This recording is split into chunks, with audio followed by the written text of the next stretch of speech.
मेरा ना बचपन का एक सपना था कि शहर के शोर शराबों से दूर पहाड़ों के बीचों बीच अपना एक घर होगा, एक हॉट सी बंदी होगी, 4-5 बच्चे होंगे, लाइफ सेट होगा यार। अब मेरा ये जो सपना है ना, ये जी रहा आज की story the letter to the god का मेन कैरेक्टर द लैंचो। भाई इस कैरेक्टर के बारे में क्या कहना, गजब है ये। पता नहीं इस बंदे ने कौन सा सस्ता नशा करा हुआ है, मुझे भी करना है यार। इस बंदे ने ना भगवान को लेटर लिखा है और पैसे मांग रहा है वो, या यही कर रहा है लिटरली स्टोरी पे।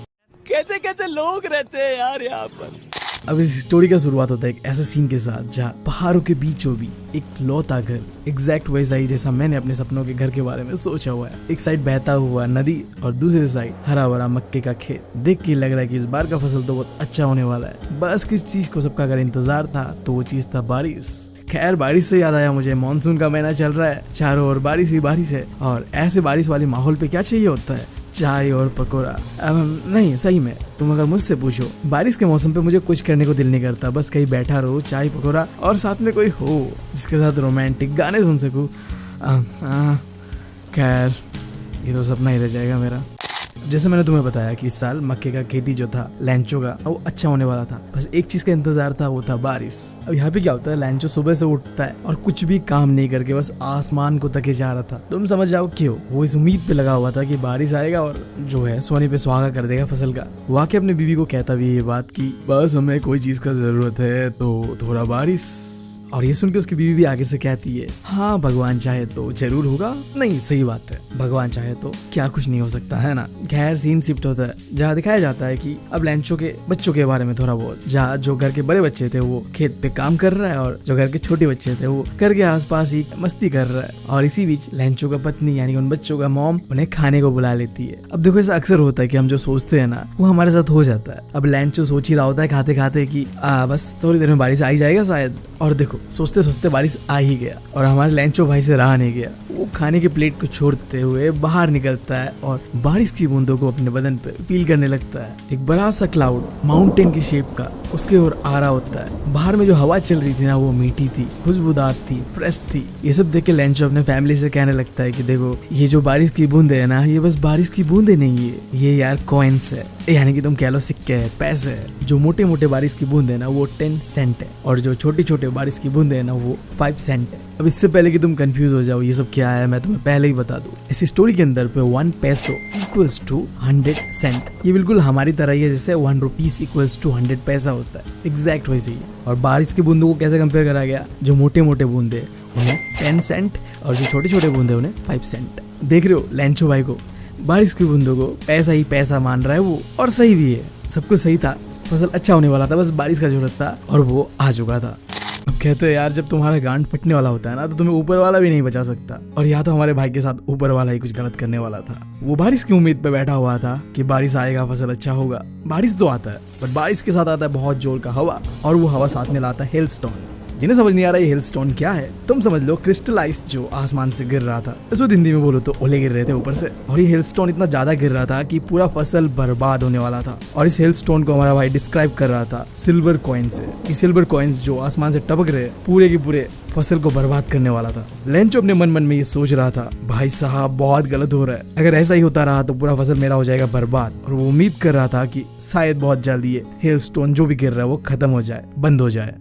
पर जैसा हमारे लैंचो भाई ने सोचा था उसका बिल्कुल उल्टा होता है। ये हेलस्टोन बहुत देर तक रहता है और पूरे फसल को बर्बाद कर देता है। पूरा जो मक्के का खेत था वो सफेद हो चुका था, ऐसा लग रहा था कि किसी बंदे ने नमक डाल दिया हो। यहाँ पे नमक सिंबलाइज कर रहा है कि पूरा बर्बाद हो चुका है खेत। किसी भी कच्ची के अंदर पे एक पत्ता नहीं था, जितने भी मक्के थे वो बर्बाद हो चुका था। ये सब देख के हमारा भाई लैंचो खेत के बीचों बीच खड़ा होता है, दुख दर्द पीड़ा के साथ। और भाई का दुख दर्द हमसे ज्यादा और कौन समझ सकता है। जब हमारा एग्जाम पास आ रहा होता है ना तब हम भी इतने ही दुख दर्द पीड़ा पे होते हैं जितना अब हमारा भाई है खेत के बर्बाद हो जाने की वजह से। अपनी बेटी को देख के वो कह रहा होता है कि अगर लोकस ने अटैक किया होता ना हमारे खेत पे फिर भी शायद इतना बर्बादी नहीं होता जितना इस हेलस्टोन ने किया है। अब जिन्हें समझ नहीं आ रहा ये लोकस क्या है, ये कीड़ा होता है जो फसलों को बर्बाद कर देता है। तो भाई के कहने का मतलब ये है कि जो लोकस यानी कि कीड़ों का जो अटैक होता है ना वो भी इतना भयानक नहीं होता जितना इस बर्फ के ओलों का है, यानी कि तुम कह लो इस हेलस्टोन का है। इस हेलस्टोन ने कुछ भी नहीं रखा था उनके लिए। अब पूरे साल भर उनके पास कोई भी कॉर्न नहीं है खाने को, जितना भी मेहनत उन्होंने किया था सब बर्बाद हो चुका है। अब खाने को कुछ नहीं है, कैसे चलेगा पूरा साल, भूखा रहेंगे, सीधा बात है। उनको मदद करने के लिए अब कोई नहीं है। अब जब भी तुम्हारे साथ ऐसा सिचुएशन होता है कि तुम्हें लगता है कि अब क्या करना है, कुछ भी नहीं दिख रहा होता है सही गलत, बस तुम फंस चुके हो कहीं। तब तुम्हारे मन में आता है कि अब अगर कोई हमें बचा सकता है तो वो है भगवान। उसी तरीके से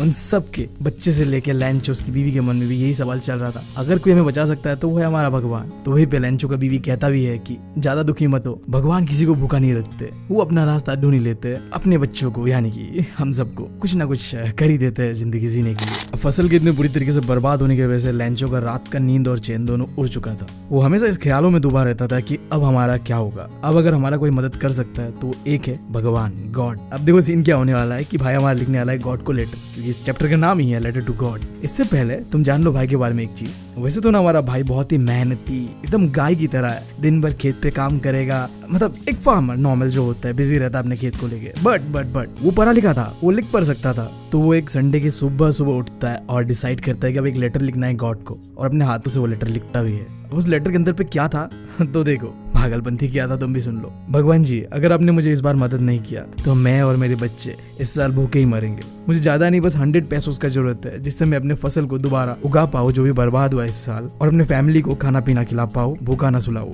अब भाई हमारा लेटर कंप्लीट करता है और ऊपर में एड्रेस पे लिखता है टू गॉड, और एम्बलप के अंदर पे डालता है लेटर को, और जो अपना टाउन का पोस्ट ऑफिस है वहाँ लेके जाता है, स्टंप मारता है और लेटर को मेल बॉक्स पे डाल देता है। देख रहे हो भाई का कॉन्फिडेंस, सीधा एड्रेस पे लिखा है गॉड को, मतलब ये लेटर जाएगा भाई ऊपर गॉड के पास और पैसा आएगा उसके पास। मतलब इतना कॉन्फिडेंस ना अगर मेरे पास आ जाता ना तो आज मैं पक्का यूपीएससी क्लियर कर ही लेता। अब खैर अपने घाव पे नमक नहीं छिड़कता हूँ, मुद्दे पे आता हूँ, टॉपिक पे रहता हूँ। अब देखो लैंचो तो वो लेटर पोस्ट करके चला जाता है। अब उसके थोड़ी देर बाद उस पोस्ट ऑफिस के एक पोस्टमैन को वो लेटर मिलता है, और उस लेटर का एड्रेस देखने के बाद उस पोस्टमैन के दिमाग में बस एक ही बात चल रहा होता है, ये सब क्या देखना पड़ रहा है, अच्छा है मैं अंधा हूँ। नहीं सही में यार, तुम मुझे बताओ, मतलब वो बंदे को मरना पड़ेगा तब जाके वो लेटर ऊपर लेके जाएगा गॉड जी के पास की देखिए भैया किसी ने आपके नाम का लेटर लिखा है। अब एड्रेस, मतलब तुम क्या ही एड्रेस दोगे, मतलब भगवान कुमार, भगवान सिंह, भगवान शर्मा कुछ तो लिखो, मतलब डायरेक्ट भगवान, तो भगवान के लिए तो ऊपर ही जाना पड़ेगा, है ना। खैर जैसे मेरा फकडब है माइंड, उसी तरीके से उस पोस्टमैन का भी माइंड फकडब होता है, और वो लेटर लेके जाके अपने बॉस के पास जाता है, यानी कि पोस्ट मास्टर के पास जाता है। अब जो बात रहा पोस्ट मास्टर का, ये भी इंपॉर्टेंट कैरेक्टर है इस स्टोरी के अंदर पे। थोड़ा सा कैरेक्टर इंट्रोडक्शन मोटा है, ये थोड़ा फ्रेंडली है, काइंड हार्टेड है, जो कि स्टोरी पे तुम्हें देखने में मिलेगा। पहले तो लेटर को देख के कि एड्रेस, वाह, मतलब हंसी नहीं छूट रही थी उसकी, मतलब क्या है यार, किसी को भी हंसी आएगा, तो दोनों ही मिलके हंसते हैं। थोड़ी देर हंसने के बाद पोस्ट मास्टर रियलाइज करता है कि ये क्या है, मतलब क्या है ये, क्या। वो अंदर ही अंदर से ये सोच रहा होता है कि इस बंदे को भगवान के ऊपर कितना भरोसा है, काश उसे भी इतना ही भरोसा होता भगवान के ऊपर। और साथ साथ में मैं भी यही सोचता हूँ, मतलब शायद मुझे भी होता है इतना भरोसा, बट हम दोनों को ही नहीं है। तो उसने सोचा कि इस भरोसे को बरकरार रखना चाहिए, जो लेटर लिखा है लैंचो ने उसका जवाब देना चाहिए, ताकि मतलब भरोसा ना टूट जाए कि क्या हुआ, भगवान को लेटर लिखा था, भगवान ने तो रिप्लाई नहीं दिया। तो वो खोलता है लेटर को, और जब वो खोल के देखता है ना तो वो थोड़ा दिक्कत पे पड़ जाता है, क्योंकि लेटर के अंदर पे उसे पता चलता है कि लैंचो को एक दिक्कत है जिसके लिए उसे पैसे की जरूरत है। अब पोस्ट मास्टर को समझ आता है कि बस कुछ चंद बातों से नहीं होने वाला, मुझे मदद करना पड़ेगा उसका, लिटरली पैसे से मदद। तो वो सीधा डिसाइड करता है कि चलो यार कंट्रीब्यूशन करते हैं, वैसे ही जैसे हम पार्टी पे जाने से पहले काउंटर करते हैं ना यार, अपना अपना हिस्सा निकालो, बिल्कुल ऐसे ही। तो वो सीधा अपने दोस्तों के पास जाता है, कहता है भाई ये दारू का कंट्रोल, आई मीन चंदे का कंट्रोल कर दो यार, अपना अपना हिस्सा निकालो। तो वो अपने दोस्तों से मांगता है, उस पोस्ट ऑफिस में काम करने वाले एम्प्लॉयज से मांगता है, और अपने भी थोड़ी मोड़ी सैलरी का जो पार्ट है वो कंट्रीब्यूट करता है, एंड जो भी पैसा इकट्ठा होता है वो एम्बलप पे डालता है, एंड देन वो लेटर पे सिग्नेचर करता है गॉड के नाम का, और लेटर पोस्ट कर देता है। अब फिर आता है अगला संडे, लैंचो वापस आता है पोस्ट ऑफिस पे, पूछता है आके कि मेरे नाम का कोई लेटर आया है भगवान की ओर से। तो जिस पोस्टमैन ने पहली बार लेटर लिया था वही उसे अपने हाथों से लैंचो को वो लेटर देता है, और लैंचो लेटर पाने के बाद बिल्कुल भी सरप्राइज नहीं होता, ऐसे जैसे उसे पता ही था, यकीन ही था कि ये लेटर आने ही वाला है भगवान की ओर से। मैं बता रहा हूँ इस बंदे का कॉन्फिडेंट है, मेरी सांस फूल रही है यार। मैम ठीक है, वो लेटर को खोलता है और पैसे को काउंट करता है, और रुको, इसके बाद उसका मूड चेंज होता है, उसे गुस्सा आता है। उस लेटर के अंदर पे जो उसने 100 पैसोस मांगा था वहां में पूरे के पूरे 100 पैसोस नहीं था। अब उसके दिमाग में ये सवाल चल रहा था कि पैसे कम कैसे है, ऐसा तो नहीं हो सकता कि भगवान ने कम दिए हो, भगवान से गलती हो ही नहीं सकता, और ये चीज भी नहीं हो सकता कि भगवान बार्गेन करने लगेगा मुझसे कि नहीं भैया 100 की जगह थोड़ा कम ले लो, ऐसा भी नहीं हो सकता।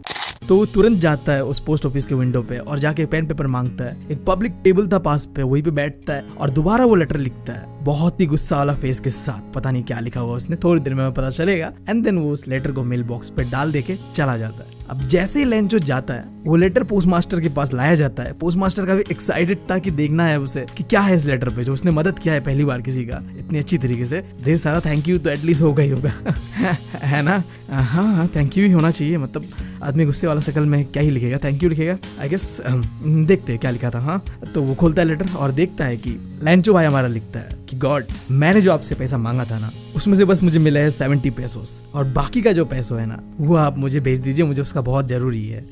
बट बाकी पैसों को मेल के द्वारा इस पोस्ट ऑफिस से मत भेजिएगा, किसी और तरीके से भेजिएगा, क्योंकि ये जो लोग काम करते हैं ना पोस्ट ऑफिस पे, जो एम्प्लॉयज है, ये एक नंबर के चोर है। खत्म कहानी भाई। यही है कहानी। क्या मिला? नहीं क्या मिला हमारे पोस्टमैन को, पोस्ट मास्टर को? गाली भाई, गाली। ओह माय गॉड, हमारा लेंचो तो बेंचो निकला यार। खैर स्टोरी तो सैड एंडिंग के साथ खत्म होता ही है, क्या कहूँ। और भाई साहब लेंचो कौन सा नशा करता है लेंचो ही जानता है।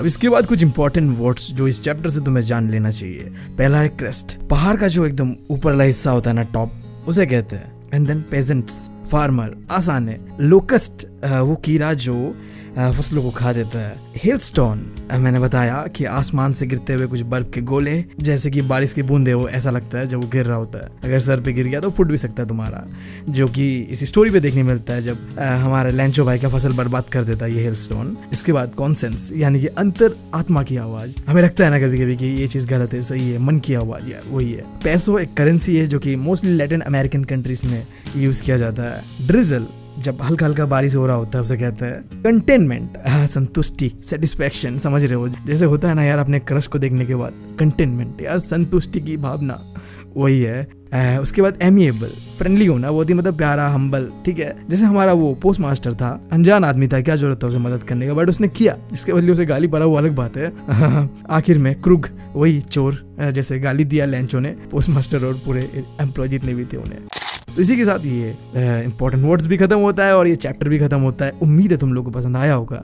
जाते जाते बस एक चीज कहूंगा मैं तुम लोगों से, मुझे ना तुम लोगों का एक मदद चाहिए। मैं यार अपने मम्मी से लड़के बैठा हुआ हूँ, उन्हें यार मेरा स्ट्रगल समझ ही नहीं आता। वो तो अपने जिद पे लगे हुए हैं कि भाई साहब PhD करो और ब्ला ब्ला करो, उन्हें मेरे सपने का कोई परवाह नहीं है बस। तो मैंने क्या लड़के कहा, बस मुझे 1 साल दे दो, मैं साबित कर दूंगा कि आई एम द बेस्ट। तो यार ये 1 साल मैं जम के वीडियोस डालूंगा और ट्राई करूंगा 1 मिलियन रीच करने का। सो यार हो सके तो यार, मतलब क्या कहूँ, शेयर करो, सपोर्ट करो। ज्यादा नहीं कहूंगा। हाँ सही में मैं अभी बहुत हल्के में कह रहा हूँ ये बात, बट या मुझे जरूरत है तुम लोगों का।